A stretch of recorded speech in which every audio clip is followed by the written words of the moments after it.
privilege to coach. So I was intrigued, kind of weighed my options and talked to a lot of people, including Mike Vrabel, who's a great Buckeye, who's a great friend of mine. It just made sense. We did a really good offense last year. For a while. Not really. Just kind of trying to weigh my options. The way the season ended abruptly, and obviously Coach Tomlin stepped away, and we had just been in the playoffs. So it kind of hits you fast in these cycles. But Coach Day was awesome. Gave me a couple of days, kind of weighed it, everything, talked to people, and really just excited to get an opportunity, something different. They had a really good offense here last year, but they did struggle in certain areas like short yardage, red zone. I'm sure Coach Day's talking to you about that. What are your plans to kind of elevate that? Yeah, I think every year, even if you've had a great year statistically in certain categories, and you've got to look for constant improvement. There's an evolution too. You don't want to get stale. So obviously coming in new, they've had a lot of success here. You've got a lot of returning players. So you're kind of evaluating everything and things that you want to implement, things that you want to obviously keep that they've done really well and try to enhance. So and that's what's a great time about the college calendar is we've got a lot of time to work with the players, and you get these opportunities in spring ball and a lot of time to prepare. And there's a constant evaluation that you're doing, because every team's different. When you add to the roster, obviously there's a lot of new players here. And then, talking about the incoming freshmen and guys that can help us. What was your biggest challenge getting up to speed, so to speak? You know what I mean, Arthur? I mean, as far as sure. the changeover. I mean, that's the little bit of thing you pride yourself in. We're always talking to players about, growing, having that growth mindset, getting out of your comfort zone. And for me, it was a good challenge of where I'm at in my career. Yeah. And just the nuances, the rules are a little bit different. The spacing, too, the hashes are wider. So there's a lot of film evaluation that helps guys that have been here on the staff, and you're picking their brain and watching a lot of tape. And you figure it out. And so kind of adapt to certain things. How about the difference grown-ass men and kids who are coming in 17, 18, that communication, how would you adjust it? Has it been refreshing or has it been a challenge?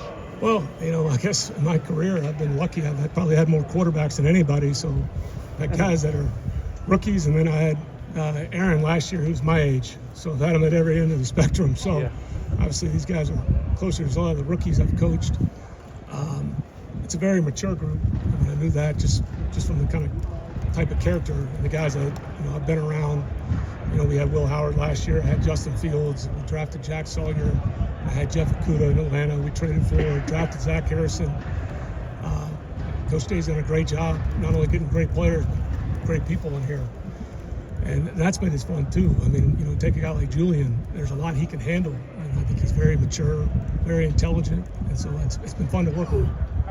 I've talked to him the last couple of years, coming through here on Pro Day. Obviously knew a lot of people that had played for him or worked with him, and had a lot of mutual admiration from afar. How much did you talk to Will? I talked to Will a good amount. I talked to Justin, Jack, guys that have played here. Mike Vrabel, Vrabel's obviously played here for Ryan. He knows Ryan really well, and kind of getting the whole picture. I know from afar because I love the history of this game and understand how important this place is, and especially in the history of football. What'd they tell you?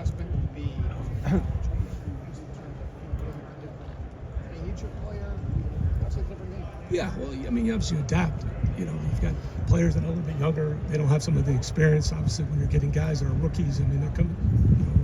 Take example, draft a guy like Bijan Robinson. He's a rookie in the NFL, and he's got a great experience coming out of college. These guys are at different points in their career. And I always look at myself as a coach. You're a teacher too. And a teacher really first. So it's fun to go back and evaluate and try to get creative in the way you're teaching with these younger players. What those guys tell you, those guys you talked to, did they talk to you about the expectations here? What was sort of the general gist? Yeah, everything. Just the school, what the program means to so many people. It's one thing to study from afar, and I haven't been here very long, but just kind of doing my research. And I always look at, you don't go to Ohio State if you don't welcome those expectations. Yeah. And it's the same thing in the NFL. The expectation to win every Sunday, and you love that challenge as a competitor, and it's kind of what gets you going as a coach. Coach, okay? What's up? Can I ask you, did you go back and review the Indiana and the Miami games to see what what the situation was with that? I watched all the games from last season. You know, just got here, had nothing but time. You know, you move in here, you're in transition. I got nothing but time on my hands right now to dive in, to get a feel for it. Obviously, there's a lot of things that you're looking at just schematically. You know, some of the things you're talking about adapting to the college game. Absolutely. I assume it's hard for a coordinator to call plays if it's not getting blocked properly up front. It just seemed like that game was a struggle, both pass, and I'm not talking to you about that game, just what can you guys do, you and Coach Bowen, to get that figured out and get that back where it needs to be? Well, there's a lot of things. I mean, you're looking at it, and it's a new year, right? We've got great depth in the O-line room. A lot of things you look at, you know, you kind of after action. Even when you win big games, you need to go back and look at it with a critical eye, because there's sometimes you look at things that kind of got away with something, or a player makes a play kind of off schedule. So you look at everything. You just want to be fundamentally sound. That's across the board. So we're always looking to improve. We know we got a lot of work ahead of us before we kick off and start this season. But there's a constant evaluation. I mean, whether you win or lose, you really need to objectively look at yourself, and that's kind of the nature of the job if you want to do it right. You talked about having February. And there's a lot going on, and you try to be objective and not rush to judgment. I mean, that's easy to sit back. I wasn't here, and you can get cynical or get too critical, and that's kind of the easy thing to do. But just the purpose was to get a feel for what they know. Really, the talent we have coming back, their personalities, their characteristics. You said that you're open, or do you want someone? I watch it, a lot of times later. I mean, I watch it by myself, and then guys that have been here, that were on the staff, they can kind of fill in the blanks. What they called things, why they called it. So yeah, it's not just a snap judgment the first time. You want to. I'll look at it on my own, and then watching it with guys that have been here. You said that Pittsburgh last year, you guys had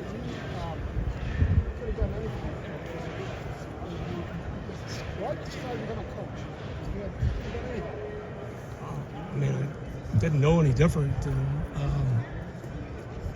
I've always loved this game. I mean, the game's given me so much. I mean, started playing. It's taken me a lot of cool spots.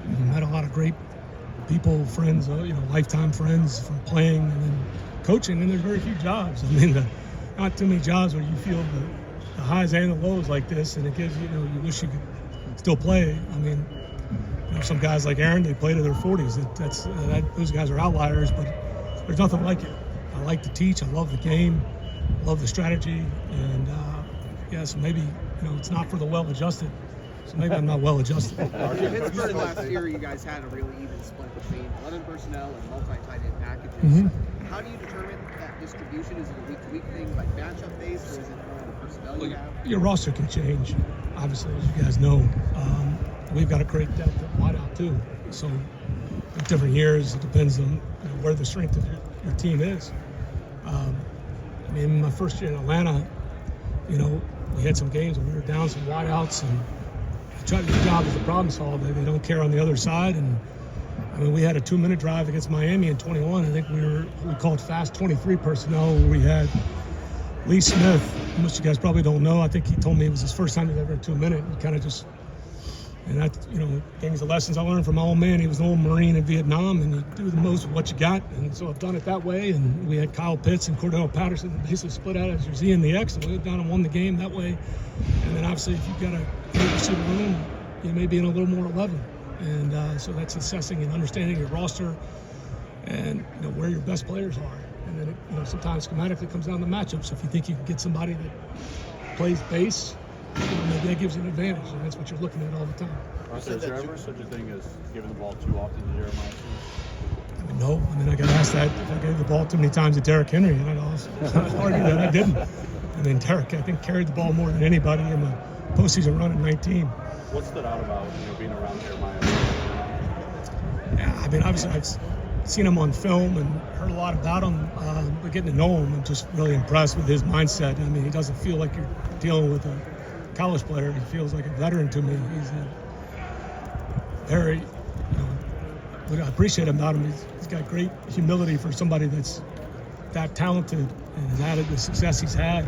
And you understand that he's a unique weapon, but he's a great person I've enjoyed my conversation with him and just trying to help him expand his game because I think the potential is limitless. You said that Julian can handle a lot. Yes. When you were getting to know him and watching this film, how does that stand out? What does that look like? Well, what you're going to ask him to do, how you may want to package things, or if you've got a player that can handle that, assuming that the other 10, I mean, you're evaluating that and what you're putting on his plate. It's one thing if he can do it all, but if the other guys can't handle it, well, then you're kind of wasting your time. But it really allows you to package things, and there's a lot of things that it's pretty common. I mean, I imagine there's several colleges that may get to it differently with signals, and I know it's changed now because they've got the quarterback communicator from those big signs and the people in the highlighter things. They've kind of gone away, but things you're trying to assess, and that's the game, the chess game you're playing on Sundays. You get coordinators, and obviously Coach Patricia's here. I mean, those are the daily chess matches, which obviously helps him, in his goals and aspirations at the next level. Yeah, he said that. Philosophy with quarterbacks, like you just mentioned, you've got rookies, you've got Aaron Rodgers who's your age. Do you want them to have more responsibility at the line of scrimmage, or are you maybe more? No, I would like them to. Yeah, absolutely, because it allows you a lot more flexibility. You're trying to take advantage of what the defense is giving you. So did having a veteran quarterback maybe entice you versus like they were breaking into bread and starting quarterback here? No, because I enjoy it. Just seeing guys at different points in their career. I mean, just from Julian, to Tavian, to Luke or Justin, just getting to know these guys. But certainly that does entice you a little bit when you've got a quarterback coming out that's been a Heisman finalist, really smart. It's fun to work with. Everybody talks about hash marks, NFL versus Right, off the hash, or you just adjust the depths of it. So make sure you don't run out of room. Have you had discussions with Ryan about tempo? We talked about a lot of things. Right. I mean, in terms of, is that something maybe you're going to adjust? I've had a lot of different tempo packages, and depending on the personality or the strengths of your team, certainly it's given us a weapon. I mean, it shows up a lot in the NFL. The 2 minutes different.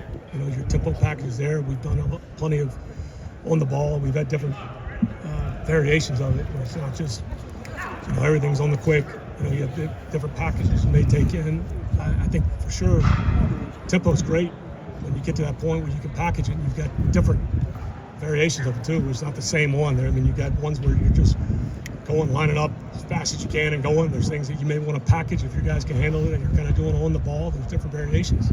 A lot of those discussions will naturally evolve. And normally when I've gone into a game, we've had it up and I've used it as much, but usually it's up week to week. With Bo and Isaiah named up for much in the spring, who else have you seen step up? Well, it's great competition. I mean, obviously, Jacoby's a guy that got here in the transfer portal. He's played a lot of quality football. Turbo, I know he missed some snaps last year. It's fun watching him. He had a great offseason. You can see that instantly when I got here. And then obviously a guy like Legend. Guy that was a quarterback in high school. There's so many things he can do, and you talk about not trying to overwhelm him because as you're evaluating that. But I've had guys that are not traditional. So you have your Derrick Henry, traditional backs. Really not many guys like Derrick, but and that kind of runner. And then you've had guys like I've had with Cordell Patterson, Kenneth Gainwell that can kind of move around and play hybrid. So it's been fun to get to know those guys and work with them. Are you an open book? Correct.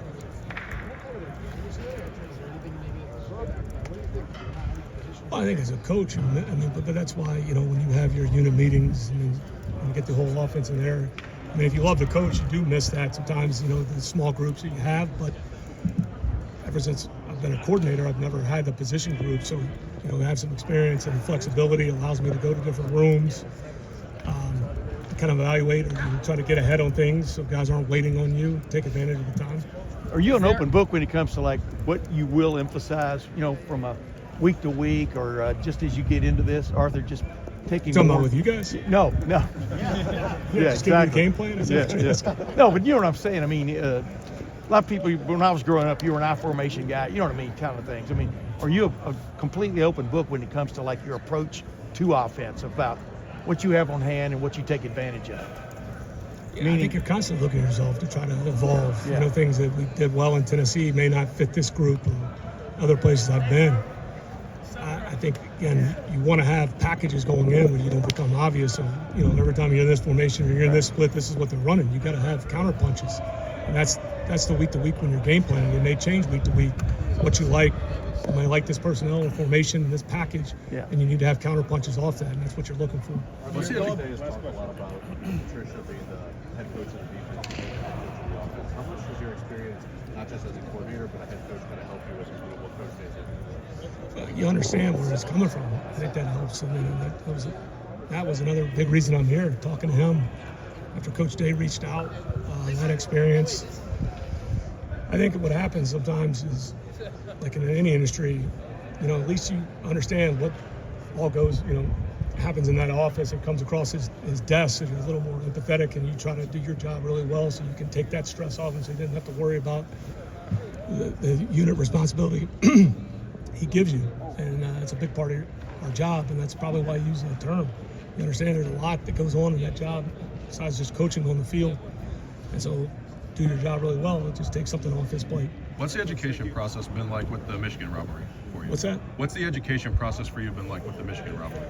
It means a lot to a lot of people. One of the first texts I got was from Taylor Lewan, told me that I was a traitor, even though I had no ties to that. I was a North Carolina guy. So I understand that rivalry. It's obviously it's a huge game, and looking forward to being part of it. Coach, thank you.